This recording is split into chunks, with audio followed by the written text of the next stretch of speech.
Salah satu terapi bagi orang-orang yang sedang jatuh cinta nggak ada cara lain selain menikah. Apa kata Rasulullah SAW? Wahai kalian para pemuda, barang siapa yang mampu, maka menikahlah. Mampu di sini dalam artian bukan hanya mampu secara biologis untuk para laki-laki, tapi mampu untuk menafkahi.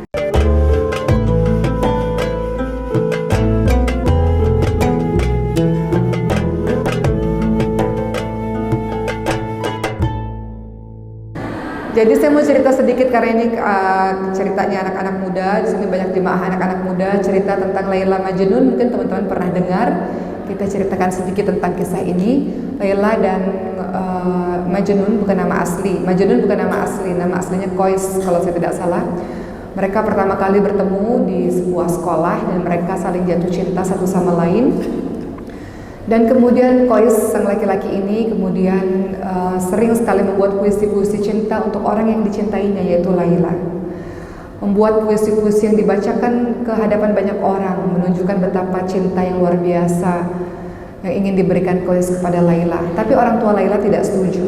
Orang tua Laila akhirnya memberhentikan Laila dari sekolah tersebut dan membawa Laila pergi jauh agar tidak bertemu dengan Qais lagi. Kemudian Qais terus membuat puisi-puisi cinta dan semakin sakit hatinya karena tidak bisa bertemu dengan pujaan hatinya. Diceritakan Qais akhirnya dipanggil Majnun, dipanggil orang yang gila. Orang yang jatuh cinta kadang-kadang menjadi orang yang gila, teman-teman semua. Kadang lagi mandi kepikiran, lagi makan kepikiran, lagi tidur kepikiran, di mana-mana ada dia. Ada orang itu. Ibu-ibu mungkin ingat kisah puluhan tahun yang lalu ketika jatuh cinta, ada orang itu di mata kita itu. Majnun seperti itu, yang akhirnya disebut Majnun, gila karena cinta, karena dia menderita dengan cintanya. Suatu ketika pernah Majnun melewati rumahnya Laila, kemudian dielus-elus temboknya, ya, disayang-sayang tembok rumahnya. Sampai orang-orang mengatakan, hai kamu orang gila Majnun, kenapa kamu cinta pada tembok itu? Kamu elus-elus tembok itu. Saya tidak cinta pada temboknya, tapi saya cinta pada orang yang ada di balik tembok ini. Kita kalau jatuh cinta, teman-teman muda, biasanya kalau lewat rumahnya aja udah deg-degan, ngeliat pekarangan rumahnya aja udah deg-degan, betul kan? Betul kan? Itu terjadi kepada Laila dan Majnun. Singkat cerita, Laila harus dinikahi paksa oleh orang tuanya dengan yang lain, walaupun Laila tidak mencintai orang tersebut, sampai Laila jatuh sakit karena menyimpan cinta dan rindu yang dahsyat dengan Majnun, sampai akhirnya Laila meninggal dunia. Mendengar kabar Laila meninggal dunia, Majnun segera berlari menuju ke kuburnya Laila. Dan kemudian Majnun menangis di atas kuburannya Laila, terus menangis karena cintanya yang telah pergi. Dan akhirnya Majnun pun harus meninggal dunia dan dikuburkan di samping kuburnya Laila. Ini kisah yang tragis, kisah cinta yang tragis yang tidak sempat bersatu. Makanya dikatakan obat orang yang jatuh cinta adalah dengan menikah, teman-teman sekalian. Kalau tidak nanti seperti Laila Majnun, ya, yang tidak kesampaian akan cintanya, menderita luar biasa. Maka teman-teman sekalian, mari kita lihat salah satu terapi bagi orang-orang yang sedang jatuh cinta nggak ada cara lain selain menikah. Apa kata Rasulullah SAW? Wahai kalian para pemuda, barang siapa yang mampu, maka menikahlah. Mampu di sini dalam artian bukan hanya mampu secara biologis untuk para laki-laki, tapi mampu untuk menafkahi. Karena dalam kehidupan rumah tangga, para laki-laki berfungsi sebagai imam. Ar-rijalu qawwamuna 'ala nisa'i bima faddalallahu ba'dahum 'ala ba'din wa bima anfaqu min amwalihim. An-Nisa 34. Laki-laki disebut qawwam, disebut pemimpin karena dia salah satunya tugasnya adalah untuk menafkahi semampunya. Sekaya raya apapun perempuan itu, tetap engkau punya kewajiban untuk menafkahi semampumu. Apa kata Rasulullah? Wahai pemuda, barang siapa yang mampu untuk menikah, maka hendaklah engkau menikah. Barang siapa yang belum mampu untuk menikah, sementara engkau mencintai seseorang, maka berpuasalah. Kenapa? Karena dengan puasa itu dapat menahan dirinya daripada perbuatan zina. Jadi engkau ingin sekali menikah tapi engkau belum mampu menafkahi, masih banyak urusan yang harus engkau kerjakan. Engkau diminta oleh Rasulullah SAW untuk berpuasa. Kalau tidak berpuasa, nanti akan melakukan hal-hal yang mendekati zina. Pandang kepada yang bukan mahram secara berlebih-lebihan mendekati zina. Menyentuh kepada yang bukan mahram mendekati zina, dan nanti ujung-ujungnya akan kepada kemaluan. Makanya Rasulullah Subhanahu wa taala ingatkan wala zina, jangan engkau dekati zina, innahu kana fahisya wa sa'a sabila. Karena mendekati zina sebuah perbuatan yang buruk, sebuah jalan perbuatan yang keji dan sebuah jalan yang buruk. Jadi Allah Subhanahu wa taala bukan mengatakan jangan berzina, tapi Allah katakan jangan dekati zina. Hal-hal yang membuatmu lebih dekat kepada zina hendaknya kau tutup pintu tersebut. Jadi Rasulullah SAW ingatkan, Rasulullah ingatkan, aku tidak pernah melihat ada dua orang yang saling mengasihi selain melalui jalur pernikahan. Itu satu-satunya obat. Kalau tidak bisa, maka diminta untuk memperbanyak berpuasa. Puasa itu bukan hanya sekedar menahan lapar dan haus saja, tapi menahan seluruh anggota badan, mempuasakan seluruh anggota badan. Mata dipuasakan untuk tidak melihat hal-hal yang diharamkan oleh Allah, tangan untuk tidak menyentuh hal-hal yang diharamkan oleh Allah. Hati-hati teman-teman semua, ada seorang teman bercerita kepada saya sudah menikah. Beliau katakan, saya pernah datang ke satu pengajian dan saya nggak bisa datang kepada pengajian itu. Kenapa? Karena ustadznya ganteng banget bu, katanya bu.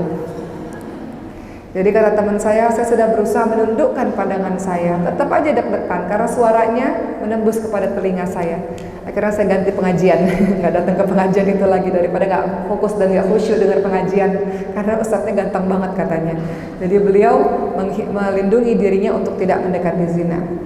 Kembali kepada Rasulullah SAW, Rasulullah ingatkan kalau engkau sedang jatuh cinta wahai para pemuda adalah dengan menikah. Namun menikah kan tidak bisa terburu-buru dan tidak bisa ditunda-tunda, betul ya? Menikah itu bukan hanya sekedar aku suka dia kemudian menikah. Tidak, harus ada proses yang kau lewati untuk kau bisa mengenalnya. Nanti kita akan bahas kalau orang menikah itu apa saja sih yang harus ditanyakan. Bukan sekedar sudah makan belum, sudah minum belum, bukan pertanyaan remeh-temeh, tapi pertanyaan yang membuat engkau sevisi misi dengannya, ngobrol. Kalau kata sebagian orang 90% isinya pernikahan adalah ngobrol. Kalau ngobrol udah gak nyambung, waduh ribet tuh pernikahan. Bener gak bu? Pernikahan itu semuanya isinya ngobrol. Ngobrol masalah anak, ngobrol masalah keuangan, ngobrol masalah rumah, ngobrol masalah kedepannya, ngobrol. Kalau gak kenal tiba-tiba nikah, ternyata gak sesuai, gak klik ketika ngobrol, nah itu agak susah dalam menjalankan pernikahan. Makanya kita diminta untuk perkenalan terlebih dahulu. Saya akan bahas dulu terapi penyakit orang-orang yang sedang jatuh cinta. Pertama adalah menikah. Kedua, kalau engkau tidak bisa menikah, engkau lupakan dia. Teman-teman sekalian, menganggap bahwa memang itu bukan takdirmu. Kemudian yang ketiga, tinggalkan maksiat. Tinggalkan maksiat. Kenapa? Kata Rasulullah, ada 7 golongan orang yang akan dinaungi di padang mahsyar. Ketika kita meninggal dunia, kita masuk alam kubur. Setelah kita masuk alam kubur, ada namanya padang mahsyar. Di padang mahsyar kita dalam keadaan yang tidak berpakaian. Matahari diletakkan di atas kepala kita. Kita ditenggelamkan sesuai dengan keringat kita masing-masing, teman-teman semua. Dan ada 7 golongan orang yang Allah lindungi di padang mahsyar. Pada saat semua orang sibuk untuk menyelamatkan dirinya masing-masing. Siapakah 7 golongan orang itu? Yang pertama, pemimpin yang adil. Pemimpin yang adil akan ditolong oleh Allah di padang mahsyar, dinaungi oleh Allah di padang mahsyar. Kedua, pemuda-pemudi yang menyibukkan dirinya dengan beribadah kepada Allah Subhanahu wa taala. Orang tua kalau taubat wajar, betul nggak bu? Orang tua, kakek nenek rajin ke masjid wajar. Sudah sebentar lagi usianya kembali kepada Allah, wajar. Yang nggak wajar kalau nenek-nenek, kakek-kakek masih maksiat, itu nggak wajar. Tapi kalau anak muda menghafalkan Quran, anak muda meramaikan, memakmurkan masjid, anak muda soleh, itu luar biasa, betul nggak teman-teman semua? Kenapa? Anak muda itu dia punya kekuatan untuk bisa buat apapun yang dia mau. Kalau orang tua buat maksiat aja udah masuk angin, orang tua buat maksiat udah nggak kuat. Tapi anak-anak muda buat maksiat masih bisa, tapi dia pilih jalan kebaikan. Makanya diapresiasi dalam agama ini orang-orang yang mendapatkan pertolongan Allah di hari mahsyar, di padang mahsyar adalah pemuda-pemudi, anak-anak muda yang menyibukkan dirinya dengan beribadah kepada Allah Subhanahu wa taala. Sebelum saya lanjutkan, saya dapat instruksi dari panitia untuk mengelilingi kotak infak. Silakan dikelilingi kotak infak dan berikan infak terbaik kita di jalan Allah Subhanahu wa taala. Ketiga, siapa orang yang dinaungi di padang mahsyar? Orang-orang yang hatinya selalu terpaut dengan masjid. Orang-orang yang hatinya selalu terpaut dengan masjid, selalu rindu dengan masjid, apalagi laki-laki selalu sholat di masjid. Begitu adzan, sholat di masjid. Ibu-ibu memakmurkan masjid dengan pengajian-pengajian di masjid. Orang-orang yang hatinya selalu terpaut di masjid, maka dia dilindungi di padang mahsyar. Kemudian yang keempat, orang-orang yang saling menyayangi karena Allah, mencintai karena Allah. keduanya bertemu karena Allah dan berpisah karena Allah. Itu orang-orang yang dinaungi di padang mahsyar. Dia mencintai karena Allah, dia bersatu karena Allah, dia berpisah pun karena Allah, nggak mau buat maksiat, dia berpisah karena Allah Subhanahu wa taala. Itu dinaungi di padang mahsyar. Kemudian yang kelima, siapa yang dinaungi di padang mahsyar, yang ditolong oleh Allah di padang mahsyar? Orang yang mencintai seseorang, kemudian ada kesempatan berbuat zina, kemudian dia tinggalkan kekasihnya itu, dia katakan aku takut kepada Allah Subhanahu wa taala. Ada kesempatan untuk bisa bersama, untuk berbuat dosa, kemudian dia tinggalkan, dia katakan tidak, saya mencintaimu iya, saya menyayangimu iya, tapi saya takut kepada Allah Subhanahu wa taala. Saya takut berbuat dosa, saya takut kepada Allah. Orang seperti ini dinaungi di padang mahsyar. Allah memberikan apresiasi tinggi kepada orang ini. Tidak mudah meninggalkan orang yang dia cintai karena Allah. Tidak mudah ada dorongan untuk berbuat sesuatu, dia tinggalkan karena Allah. Sama seperti Nabi Yusuf alaihissalam. Nabi Yusuf alaihissalam digambarkan di suatu kejadian di dalam sebuah kamar bersama dengan Zulaikha. Zulaikha menggodanya. Nabi Yusuf alaihissalam pun berkeinginan terhadap Zulaikha, wanita yang terhormat, yang cantik. Namun Nabi Yusuf alaihissalam melihat tanda-tanda dari Tuhannya, takut kepada Tuhannya, lari meninggalkan Zulaikha. Begitu pula dengan kita semua, teman-teman muda khususnya, meninggalkan seseorang karena takut berbuat dosa, karena lebih memilih Allah daripada yang lainnya. Itu dinaungi di padang mahsyar, ditolong oleh Allah Subhanahu wa taala di padang mahsyar. Kemudian berikutnya siapa lagi? Yang keenam, orang-orang yang bersedekah lillah karena Allah. Bersedekah karena Allah adalah orang yang dinaungi di padang mahsyar. Dan ketujuh, mereka yang senantiasa berzikir, mengingat Allah dalam kesendiriannya, mengalirkan air mata. Kadang-kadang kita di sepertiga malam terakhir ketika ibu-ibu tahajud, ibu-ibu qiyamul lail, menghidupkan malam, kita semua menangis, mengalirkan air mata kita, takut kepada Allah Subhanahu wa taala, mengingat dosa-dosa kita. Air mata itulah yang membuat kita akan ditolong oleh Allah di padang mahsyar. Kita berzikir kepada Allah, mengasingkan diri dari keramaian, beribadah hanya untuk Allah Subhanahu wa taala. Mata kita basah karena air mata kita. Maka dalam hadis riwayat Bukhari, 7 orang ini adalah orang-orang yang dinaungi oleh Allah di padang mahsyar, dilindungi oleh Allah di padang mahsyar. Jadi untuk teman-teman semua yang saat ini dalam posisi jatuh cinta luar biasa, maka obatnya adalah menikah. Kalau nggak bisa menikah, lupakan dengan mengikuti berbagai macam kegiatan-kegiatan baik. Kemudian berikutnya adalah yang kau bisa lakukan, tinggalkan maksiat sekecil apapun, jangan mulai. Kalau sudah mulai nanti akan mudah untuk melakukan dosa-dosa berikutnya. Hati-hati. Ada orang yang meremehkan dosa, teman-teman semua. Ada sebuah kisah diceritakan seorang ahli ibadah yang sudah ibadah puluhan tahun, dan kemudian setan membisikinya dengan mengatakan, engkau ini puluhan tahun sudah ibadah, kenapa tidak buat dosa sedikit saja? Bukankah Allahu Ghafurur Rahim? Allah itu Maha Pengampun, Allah Maha Penyayang. Buat saja dosa 1 atau 2, setelah itu bertaubat kepada Allah, Allah akan mengampuni dosa-dosamu. Maka setan ini membisik-bisikkan agar sang ahli ibadah ini berbuat dosa atau merasakan dosa. Setelah itu kau bisa taubat kepada Allah. Kata setan, pilihlah 3 dosa yang engkau anggap ringan, salah satu saja. Pertama minum khamar, kedua berzina, ketiga membunuh. Maka orang ini berpikir, dosa paling ringan adalah minum khamar. Setelah itu saya bertaubat kepada Allah Subhanahu wa taala. Minum khamar tidak merugikan siapapun kok, hanya minum saja. Setelah itu saya bisa taubat kepada Allah. Apakah menurut teman-teman semua setan akan berhenti dalam 1 kali langkahnya ketika dia berhasil menggoda kita? Tidak. Setelah minum khamar, syaitan mengatakan lagi, minum lagi, sampai dia mabuk. Ketika dia dalam keadaan mabuk, dia tanpa sadar berzina dengan seorang perempuan. Ketika dia selesai berzina dengan perempuan, keesokan harinya dia sadar, dia rasa malu. Apa yang akan orang lain katakan kepadaku? Aku adalah ahli ibadah dan melakukan perbuatan dosa seperti ini. Pastilah orang akan membenci dan mencaci makiku, meninggalkanku. Maka ahli ibadah ini pun membunuh perempuan tersebut. Dimulai dari menganggap remeh dosa, dimulai dari menganggap kecil dosa, iseng-iseng pengen coba dosa, maka dia masuk ke dosa-dosa berikutnya. Makanya Rasul katakan, kalau orang-orang beriman buat dosa, dia seperti melihat gunung yang besar yang siap menghancurkan dirinya. Itu orang beriman. Tapi orang yang durhaka, orang yang ahli maksiat ketika buat dosa, seperti ada lalat yang menempel di hidungnya, dan kemudian dia usir lalat itu begitu saja. Begitu ringan dia menganggap perbuatan dosa. maka akhirnya dia masuk kepada dosa-dosa berikutnya. Maka untuk teman-teman semua yang saat ini anak-anak muda, tinggalkan berbagai macam maksiat. Anak-anak muda punya waktu yang banyak untuk banyak belajar agama khususnya. Nanti kalau sudah menikah seperti ibu, waktunya agak terbatas. Tapi jangan ada kata terlambat untuk belajar. Ibu saya usianya 60 tahun Bu, masih sampai hari ini menghafalkan Al-Quran. Kemarin sebelum beliau, kami haji kemarin Bu, sebelum haji beliau itu setiap hari 7 jam baca Al-Quran bersama dengan gurunya, 7 jam. Beliau kemarin sudah wisuda 10 juz Al-Quran. Kemudian ketika haji, beliau terkena serangan jantung dan berhenti nafas 5 menit dan kemudian masuk ke dalam ICU 11 hari di kota Mekah.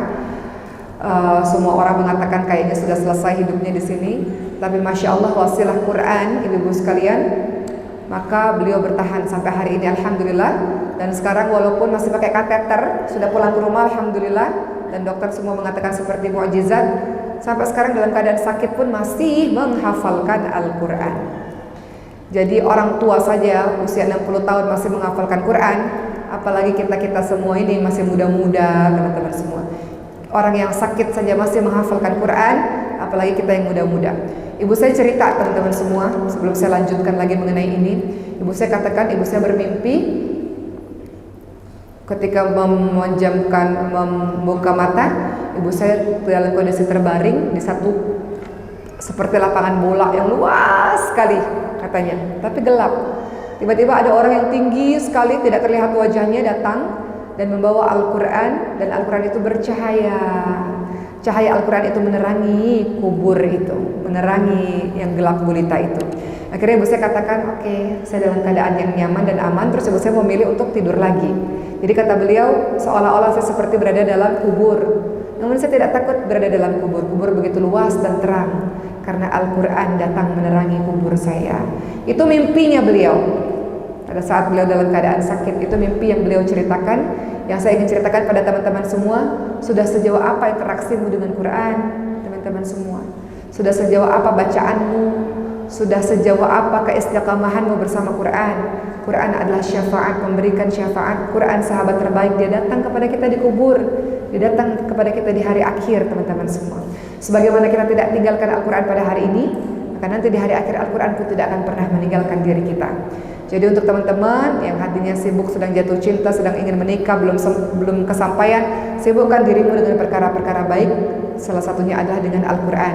Kelak kau menjadi istri, menjadi ibu, dan ajarkan anak-anakmu itu Al-Quran. Masa sampai hari ini anak-anak ngaji kita nggak bisa ngajarin? Masa sampai hari ini kita yang sudah menikah punya anak-anak hafal Quran kita nggak bisa ngajarin? Kemana saja selama puluhan tahun? Dikasih sama Allah Indonesia mayoritas Muslim, masjid di mana-mana banyak, guru Quran di mana-mana banyak. Sampai hari ini belum bisa baca Quran. Kemana saja dirimu? Gak ada kata terlambat untuk kita teman-teman sekalian. Tiada hari tanpa Quran. Harus terus bersama dengan Quran, insya Allah. Begitu ya teman-teman semua. Jadi untuk teman-teman kembali lagi kepada tema kita tentang jodoh ini. Bagi teman-teman yang sedang jatuh cinta, berdoa kepada Allah Subhanahu Wa Taala, memohon kepada Allah Subhanahu Wa Taala agar engkau diselamatkan dalam mengarungi masa mudamu. Masa mudamu adalah diisi dengan belajar dan mempersiapkan diri sebaik mungkin untuk menjadi istri terbaik, suami terbaik, dan juga ibu dan juga ayah terbaik, insya Allah. Maka teman-teman yang dirahmati oleh Allah Subhanahu Wa Taala, apa yang bisa kita lakukan? Kita lihat dalam surah An-Nur ayat ke-26, Al-khabithatu lil-khabithin wal-khabithun lil-khabithat wat-tayyibatu lit-tayyibin wat-tayyibun lit-tayyibat. Wanita-wanita yang keji adalah untuk laki-laki yang keji. Laki-laki yang keji adalah untuk wanita-wanita yang keji. Wanita-wanita yang baik-baik adalah untuk laki-laki yang baik-baik, laki-laki baik-baik untuk wanita yang baik-baik. Artinya, pantaskan diri kita terlebih dahulu. Kita mau yang baik, maka kita pun menjadi diri yang baik.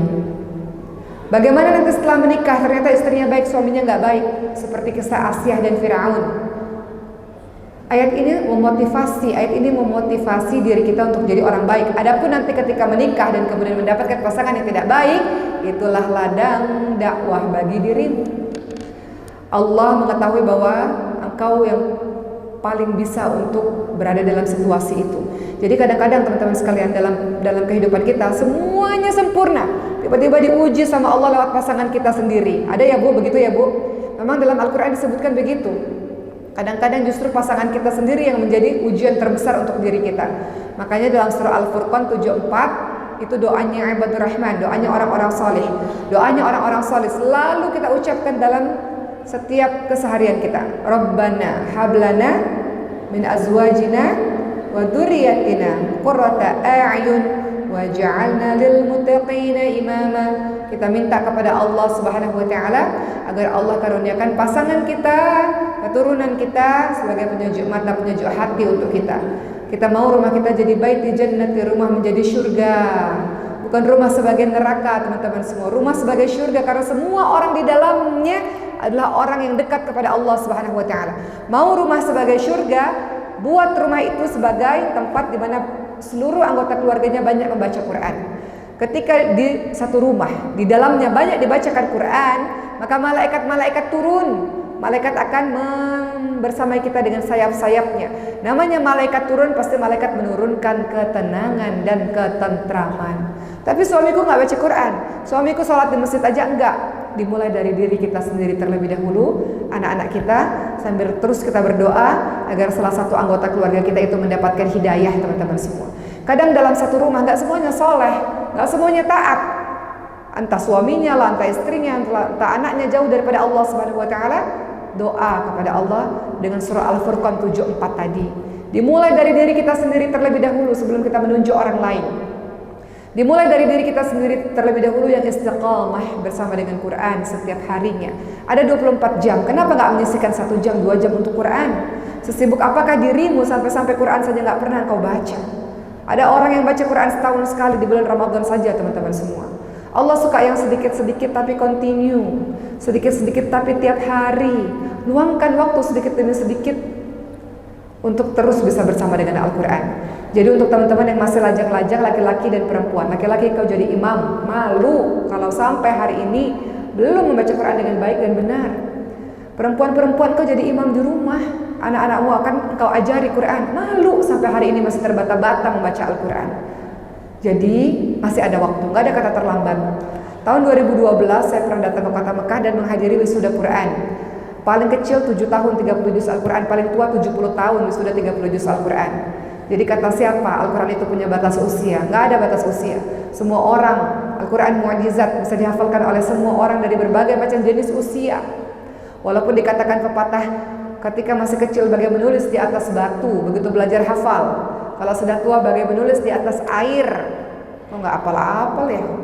Sudah banyak problematika kehidupan ibu-ibu semua. Tapi nggak ada kata terlambat untuk memulai belajar Al-Quran, membaca Al-Quran setiap hari. Baik, kita kembali lagi kepada judul kita, antar jodoh, keinginan dan kesiapan. Untuk menjadi seorang istri atau seorang ibu atau seorang ayah dan suami tentu memerlukan ilmu supaya teman-teman tidak terkaget-kaget dalam pernikahan. Karena dalam surah An-Nisa ayat 19 Allah Subhanahu wa taala ingatkan, wa 'ashiruhunna bil ma'ruf fa in karihtumuhunna fa 'asa an takrahu syai'an wa yaj'alallahu fihi khairan katsira. Allah minta dalam surah An-Nisa ayat 19, bagi engkau yang sudah menikah, pergaulilah pasanganmu dengan baik. Kalau engkau tidak suka, ada perbuatan yang engkau tidak suka, ada akhlak yang engkau tidak suka, Allah minta kita untuk sabar dalam membersamainya. Kalau kita tanya pada ibu-ibu kita yang sudah puluhan tahun menikah, apa sih rahasianya langgeng rumah tangganya? Jawabannya sabar. Betul nggak Bu? Kalau nggak sabar udah bubar dari awal. Sabar, di dalam kata sabar itu ada saling memahami, saling memaafkan, saling memaklumi, saling toleransi, sabar. Dan itu sudah diucapkan, difirmankan oleh Allah dalam surah An-Nisa ayat ke-19. Kalau tanpa ilmu, bagaimana mungkin bisa mengarungi bahtera rumah tangga yang banyak cekcoknya? Dua orang yang berbeda disatukan dengan latar belakang berbeda disatukan. Kalau nggak ada sabar, udah bubar dari awal. Mari kita lihat teman-teman sekalian, ada cara para wanita untuk menjemput jodoh. Saya mau beritahu kisahnya Siti Fatimah dengan kisahnya Siti Khadijah radhiyallahu anha yang berbeda. Kalau tipenya Sayyidatina Fatimah radhiyallahu anha, menanti jodohnya adalah berdoa kepada Allah Subhanahu wa taala, menitipkan Sayyidina Ali, laki-laki yang dicintainya, kepada Allah Subhanahu wa taala dalam diamnya. Jadi kalau cara wanita menjemput jodoh ada dua, seperti Sayyidatina Fatimah atau Sayyidatina Khadijah binti Khuwailid. Kalau Sayyidatina Fatimah, beliau berdoa kepada Allah Subhanahu wa taala, meminta kepada Allah Subhanahu wa taala untuk menjaga cintanya. Dan kemudian Allah kirimkan Sayyidina Ali, orang yang dicintainya selama ini, untuk meminangnya. Jadi mencintai dalam diam Sayyidatina Fatimah, menitipkan segala yang ada dalam hatinya kepada Allah Subhanahu wa taala, menyerahkannya kepada Allah Subhanahu wa taala sebagai pemutus terbaik.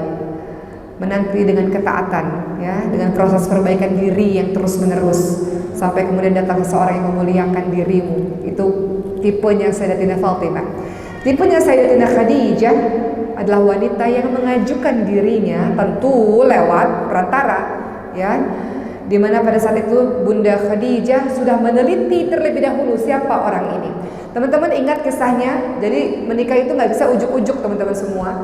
Menikah itu ada yang namanya proses perkenalan terlebih dahulu. Kita lihat Siti Khadijah, bagaimana Siti Khadijah mengenali Rasulullah SAW. Dikatakan kalau kita ingin tahu orang itu siapa, maka adakan perjalanan bersama dengannya pada saat safar. Biasanya kelihatan tuh orang itu sebenarnya karakternya gimana sih, pemarah, gak sabaran, atau seperti apa. Kadang-kadang dalam perjalanan jauh kelihatan karakter seseorang itu seperti apa.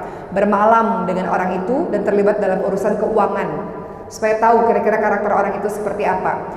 Maka Siti Khadijah mendengar ada seorang bergelar Al-Amin, dan Siti Khadijah mengajak budaknya bernama Maisarah untuk mengadakan perjalanan dengan Nabi Muhammad SAW. Jadi Maisarah ini melihat sudah bermalam dengan Rasulullah, sudah mengadakan perjalanan yang jauh, sudah terlihat akhlaknya berhari-hari. Siapa orang ini sesungguhnya? Terlibat dalam urusan keuangan, muamalah aman, semuanya baik. Lihat Siti Khadijah saja ketika ingin menikah dengan seseorang, dicek dulu, diteliti dulu, dites dulu, orang ini sebenarnya siapa sih? Jadi nggak bisa ujuk-ujuk, oh karena proses ta'aruf, zaman sekarang terkenal proses ta'aruf, nggak kenal tiba-tiba nikah, nggak begitu. Di dalam Islam itu tahu dulu dia itu siapa. Siti Khadijah sudah melewati berbagai macam, memberikan tes kepada Nabi Muhammad SAW, sampai kemudian Maisarah menjelaskan karakter-karakter yang ada pada diri Rasulullah SAW. Barulah Siti Khadijah menyampaikan kepada sahabatnya Nafisah bahwa beliau berkeinginan menikah dengan Rasulullah SAW. Artinya, kalau kita meneladani Bunda Khadijah, ini simbol dari seorang wanita yang berani dan tegas dan tahu bagaimana cara menilai dengan tidak gegabah. Kadang-kadang kalau orang-orang, anak-anak kita atau adik-adik kita sudah jatuh cinta, buta matanya, teman-teman sekalian, sehingga tidak lagi berpikir siapa orang ini sesungguhnya. Rasulullah juga ingatkan teman-teman sekalian, hati-hati. Saya punya satu kisah, karena ini banyak anak-anak muda. Ada orang yang menikah terburu-buru, teman-teman semua. Kemudian dia mengatakan, oh ya, laki-laki itu adalah penghafal Quran. Kemudian menikah, taunya tidak penghafal Quran, pembohong, dan kemudian tidak tahu rumah saudara-saudaranya di mana, pekerjaannya nggak jelas di mana. Bagaimana mungkin kau bisa menikah dengan orang yang kau tidak tahu siapa itu? Rasulullah SAW mengingatkan, kalau engkau ingin tahu seseorang itu siapa, periksalah dengan siapa dia bergaul. Seseorang itu sesuai dengan agama temannya. Lihat saja 5, 6, 10 sahabat terbaiknya, kira-kira begitulah karakter dia, sama seperti dengan karakter teman-temannya itu. Kemudian kalau orang Jawa suka mengatakan, kalau engkau ingin menikah, periksa bibit-bibit bobot. Itu betul sekali, teman-teman sekalian. Bagaimana Rasulullah SAW mengingatkan pada kita, kalau engkau ingin menikah, betul-betul lihat dia itu keturunannya bagaimana, nasabnya bagaimana, dia berasal dari keluarga yang seperti apa. Jadi harus tahu dulu keluarganya seperti apa. Kemudian lihat hartanya, dia punya kemampuan untuk menafkahi. Kemudian lihat dari fisiknya. Tetap tampan ataupun cantik itu tetap harus ada sesuai dengan kriteria kita. Karena cantik atau tampan itu di setiap orang matanya berbeda-beda, betul Bu? Ada kisah di mana di zamannya Rasulullah SAW, seorang wanita mengatakan, ya Rasulullah, saya ingin bercerai. Kenapa? Karena saya nggak suka lihat wajahnya. Bagaimana saya bisa melayani dengan sepenuh hati? Bagaimana saya bisa mengabdi kepadanya? Ngelihat wajahnya saja saya nggak bisa, nggak rupawan. Jadi bagaimana saya bisa melayani dengan sepenuh hati kalau saya sendiri nggak suka gitu? Jadi tetap fisik adalah satu hal yang penting juga untuk kita. Menurut saya ganteng, menurut teman-teman belum tentu ganteng. Semua orang beda-beda kriterianya. Menurut ibu-ibu yang sudah menikah, suami ibu-ibu paling ganteng sedunia, benar nggak Bu? Begitu pula dengan teman-teman semua. Jadi makanya Rasul katakan sebelum menikah itu lihat dulu. Lihat, engkau suka nggak dengan orang tersebut, engkau tertarik nggak dengan orang tersebut. Namun yang terbaik adalah lihat dari agamanya. Kata Hasan Al-Basri, kalau engkau lihat dari agamanya, kalau dia mencintaimu, dia akan memuliakanmu. Kalau dia tidak mencintaimu, dia tidak akan menzalimimu. Dia tidak akan pernah menzalimimu. Jadi lihat dari agamanya. Agama itu adalah akhlak yang baik. Orang yang punya agama yang baik, yang sholatnya baik, pasti akhlaknya baik. Kemarin ada satu cerita, ada seseorang yang bertanya, saya lihat di sosial media, wahai Syekh, ada orang yang melamar saya, tapi kalau sholat subuh selalu kesiangan. Sholat subuhnya jam 9 pagi, jam 10 pagi. Gimana ini? Kata Syekhnya, orang itu bertaubat dulu. Jangan nikahkan anakmu kepada orang yang sholat subuhnya kesiangan, ibu-ibu sekalian. Dia saja berani meninggalkan Tuhannya, apalagi meninggalkan dirimu yang hanya orang hamba Tuhannya. Jadi kalau sholatnya saja sudah dibuat main-main, gak sungguh-sungguh, tunggu sampai dia bertaubat kepada Allah Subhanahu wa taala. Jangan kau mengatakan aku bisa memperbaikinya, jangan. Pilih yang salatnya sudah baik teman-teman semua, supaya tidak menyusahkan dirimu satu hari nanti. Baik teman-teman yang dirahmati oleh Allah Subhanahu wa taala, ada banyak kisah yang ingin saya ceritakan pada teman-teman semua. Rasulullah SAW ingatkan juga, kalau engkau menikah dengan yang sekufu, yang selevel. Selevel dalam bidang apa? Dalam bidang pendidikan, ekonomi, latar belakang keluarga, selevel. Kalau nggak selevel boleh nggak? Boleh, asal bisa adaptasi. Kalau nggak bisa adaptasi nanti jadi ribut. Contoh pernikahan yang tidak sekufu yang terjadi di zaman Rasulullah SAW yang berakhir dengan perceraian adalah pernikahannya Zainab binti Jahsy radhiyallahu anha dengan suaminya Zaid bin Harithah radhiyallahu anhu. Zainab binti Jahsy dari golongan bangsawan, Zaid bin Harithah adalah seorang budak yang menjadi anak angkatnya Rasulullah SAW. Mereka menikah, namun tidak sekufu. Yang satu kaya raya dan bangsawan, yang satu dari golongan budak. Pernikahan tidak sampai 1 tahun, akhirnya sudah bercerai. Bercerai di dalam Islam adalah sesuatu yang dibolehkan, walaupun dibenci oleh Allah SWT. Perceraian dilakukan ketika banyak mudarat terjadi dalam pernikahan itu. Bercerai bukan berarti orang itu buruk. Banyak sahabat-sahabat Nabi bercerai kok teman-teman semua. Seperti Zainab binti Jahsy radhiyallahu anha dengan Zaid bin Harithah radhiyallahu anhu.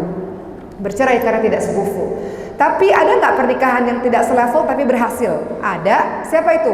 Rasulullah SAW dengan Siti Khadijah. Siti Khadijah beda umur 15 tahun dengan Rasulullah SAW. Siti Khadijah kaya raya luar biasa. Tapi pernikahan ini berhasil dikarenakan bisa saling adaptasi satu sama lain. Rasul menginformasikan kepada kita semua kalau menikah teman-teman sekalian, supaya tidak menyulitkan dirimu, pilih yang sekufu, yang selevel. Kiranya beda level nggak apa-apa, tapi kau yakin bisa beradaptasi satu sama lain. Begitu teman-teman sekalian. Luruskan niat ketika untuk menikah, mencari ridha Allah Subhanahu wa taala. Dan untuk teman-teman, banyak teman-teman yang bertanya bagaimana doa yang harus kita ucapkan kepada Allah Subhanahu wa taala dalam masa penantian jodoh. Teman-teman bisa lihat dalam surah Ad-Dariyat, teman-teman bisa lihat dalam surah Al-Anbiya ayat ke-89 ya. Itu doa kalau teman-teman belum punya keturunan, dan itu doa kalau teman-teman belum punya jodoh. Surah Al-Anbiya 89. Ya Allah, jangan biarkan aku hidup seorang diri. Engkaulah ahli waris yang terbaik. Jadi doa kepada Allah Subhanahu wa taala. Dan saya minta kepada teman-teman semua, kata Rasulullah SAW, wahai para ibu dan ayah, jika datang kepada kalian atau anak kalian seorang laki-laki yang baik agamanya, akhlaknya baik, maka nikahkanlah. Jika tidak, maka akan terjadi fitnah dan kerusakan di muka bumi ini. Jadi kalau sekiranya datang yang baik, sesudah istikharah, teman-teman istikharah, ibunya istikharah, bapaknya istikharah. Istikharah itu jawabannya adalah engkau dimantapkan dengan jalan itu dan engkau dipermudah untuk menjalankannya. Itu istikharah, bukan mimpi saja. Kadang-kadang kalau kita jatuh cinta sama orang, kita mimpi dia terus karena hati kita sudah condong kepadanya. Jadi jawaban istikharah adalah engkau yakin, engkau mantap, dan engkau dipermudah dalam mengambil jalan tersebut. Jadi untuk para ayah dan ibu, semoga anak-anak mendapatkan jodoh yang terbaik insyaAllah, karena mereka akan membawa anakmu itu menuju ke surga atau nerakanya Allah SWT. Wahai untuk para anak-anak muda, laki-laki dan perempuan, masih ada waktu untuk kau mengisi dirimu, belajar Quran dengan baik, hafalkan banyak doa-doa, belajar bagaimana hak dan tanggung jawab seorang istri dan suami. Dengan begitu mudah-mudahan Allah selamatkan keluargamu, dan banyak doa dalam surah Al-Furqan ayat 74 yang tadi kita baca sama-sama. Dan kemudian teman-teman sekalian, ingat ini juga sangat penting. Kita diminta untuk saling mengenal satu sama lain. Jadi pastikan kau betul-betul mengenal calonmu itu. Tanya pertanyaan-pertanyaan yang penting. Beberapa pertanyaan dalam ta'aruf. Teman-teman kan nggak pacaran kan? Kalau pacaran itu nanti bisa mendekati zina. Dalam ta'aruf teman-teman bisa tanya rumah tangga yang seperti apa yang kelak ingin engkau bangun. Bagaimana dengan ibadahmu? Dari mana kau belajar Islam? Bagaimana visi misimu dalam pernikahan? Bagaimana kau menyelesaikan permasalahan dalam hidupmu? Kalau kau marah, kau bagaimana? Karena ada seorang sahabat wanita yang datang kepada Rasul, ada 2 orang yang meminangku. Satu namanya Muawiyah, satu namanya Abu Jaham. Kata Rasulullah, yang satu suka mukul. Jangan nikah sama orang yang temperamen. Jangan nikah sama orang yang suka mukul. Nanti kau dipukul juga. Yang satu lagi kikir, fakir, miskin, gak punya apa-apa untuk menafkahi dirimu. Jangan menikah juga dengan orang seperti itu, yang gak punya apa-apa sama sekali. Jangan. Beda kalau dia mau berusaha, mau berjuang, mau bekerja keras, nah itu beda. Tapi dia fakir, miskin, gak bisa menafkahi, jangan menikah sama orang seperti itu. Jadi penting untuk teman-teman semua tahu bagaimana orang itu ketika dia marah, bagaimana hubungannya dengan ibunya, dengan keluarganya. Itu penting. Ketika dia manis dengan ibunya, dengan kakaknya, dengan adiknya, dengan keluarganya, maka dia akan manis kepada dirimu juga satu hari nanti, insya Allah. Kemudian tanyakan kepadanya bagaimana pandangan-pandangannya terhadap berbagai macam hal, apa kelebihannya, apa kekurangannya. Dan pastikan teman-teman sekalian, banyak sekali zaman sekarang orang-orang yang menikah, ternyata dalam pernikahan itu suaminya sakit atau istrinya sakit. Ini kejadian nyata ibu sekalian. Ketika seseorang berkata kepada saya menikah, ternyata suami saya mengidap penyakit tertentu yang menular, membahayakan dan mematikan. Jadi pastikan sebelum kau menikah, pastikan periksa kesehatan terlebih dahulu. Itu sangat penting. Karena jangan sampai ketika menikah ternyata ada sakit kepada calon pasanganmu itu. Jadi pemeriksaan kesehatan sangat penting. Tanyakan kepadanya seberapa jauh ia memahami tentang peran suami istri. Tanyakan kepadanya apa yang harapkan dari seorang suami dan istri. Pertanyaan-pertanyaan seperti itu membantu dirimu dalam menjalankan bahtera rumah tangga, insya Allah. Begitu teman-teman sekalian.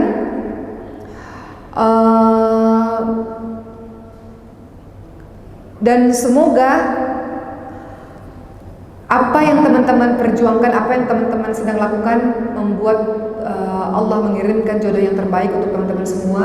Namun sekarang saya hanya minta kepada teman-teman, masa muda adalah masanya belajar, maka belajar sungguh-sungguh. Buat orang tuamu menangis bahagia dengan keberhasilan dirimu, bukan membuat orang tua menangis karena terluka akan kenakalan-kenakalan yang engkau perbuat, insya Allah. Dan teman-teman yang dirahmati oleh Allah SWT, masih ada waktu untuk teman-teman belajar banyak hal. Teman-teman perhatikan dalam surah An-Nisa ayat 34 misalnya, Allah Subhanahu wa taala ingatkan ada laki-laki sebagai tugasnya untuk mencari nafkah, ada perempuan tugasnya fasalihatu qanitatun hafidhatun lil ghaibi bima hafizallah. Allah Subhanahu wa taala ingatkan dalam surah An-Nisa 34, tugas dari seorang istri adalah taat kepada suami, taat kepada Allah. Pertama, taat kepada Allah. Engkau baik kepada suami karena ketaatanmu kepada Allah dan menjaga diri ketika suaminya tidak ada. Al-Quran juga menyebutkan hunna libasul lakum wa antum libasul lahun. Dalam pernikahan itu pasanganmu adalah sebagai pakaian. Pakaian adalah penutup aurat, penutup aib. Nanti kalau sudah menikah atau kita yang sudah menikah, jangan gampang membuka aib, menceritakan kekurangan pasangan di sosial media. Karena Allah Subhanahu wa taala ingatkan pasanganmu adalah penutup aib, adalah penutup kekurangan. Jadi jangan kita mudah untuk menceritakan keburukan-keburukan pasangan kita kepada orang lain, apalagi di sosial media. Sekarang kita lihat marak ya teman-teman sekalian, istri-istri atau para suami yang menceritakan tanpa ada rasa malu apa yang terjadi dalam rumah tangganya di sosial media. Kata Rasulullah apa? Man kana yu'minu billahi wal yawmil akhir falyakul khairan aw liyasmut. Barang siapa yang beriman kepada Allah dan hari akhir, hendaklah dia berkata-kata yang baik. Kalau tidak bisa berkata baik, dia diam. Jadi lisan dari seorang mukmin, lisan dari seorang istri, lisan dari seorang ibu, lisan dari seorang saudara bagi saudaranya yang lainnya adalah lisannya yang baik. Ketika bicara baik, dia tidak bicara hal-hal yang tidak ada manfaatnya. Dia tidak membuka aib, dia tidak ceritakan hal-hal yang buruk-buruk, tidak. Lisannya adalah baik, penuh manfaat, penuh ilmu. Dan kalaupun tidak bisa berkata baik, dia akan diam. Dalam diamnya kita penuh dzikir kepada Allah Subhanahu wa taala. Begitu teman-teman sekalian, insyaallah. Dan mudah-mudahan Allah Subhanahu wa taala senantiasa menjaga keluarga kita Di antara keluarga kita ada yang belum taat kepada Allah, semoga Allah berikan hidayah kepada mereka. Semoga Allah anugerahi suami kita semua atau istri kita semua menjadi orang-orang yang taat kepada Allah Subhanahu wa taala. Bagi suami yang belum sholat di masjid, sabar ya Bu. Mudah-mudahan suaminya bisa sholat di masjid. Bagi suami yang belum baca Quran atau istri yang belum baca Quran, semoga istiqamah baca Quran. Kita doa kepada Allah, Allahumma arhamna bil Quran, Allahumma ja'alna min ahli Quran. Doa ibu-ibu sekalian, semoga keluarga kita dicintai oleh Allah Subhanahu wa taala, disayangi oleh Allah Subhanahu wa taala dengan Al-Quran insyaallah. Baik, alhamdulillah. Hari ini sudah selesai ceramah saya karena saya harus segera kembali ke bandara. Mudah-mudahan sedikit ini bisa bermanfaat bagi teman-teman semua. Jangan terburu-buru dalam menikah dan jangan menunda-nunda dalam menikah. Pernikahanmu adalah seharusnya bisa membawamu mendapatkan surga dunia dan surga akhirat, teman-teman semua. Dengan cara kau memilih dari awal yang terbaik untuk dirimu. Juga para ayah dan ibu, mudah-mudahan anak-anak kita mendapatkan jodoh yang terbaik yang menghantarkan dia ke surga dunia dan surga akhirat insyaallah. Terima kasih, sekian dari saya.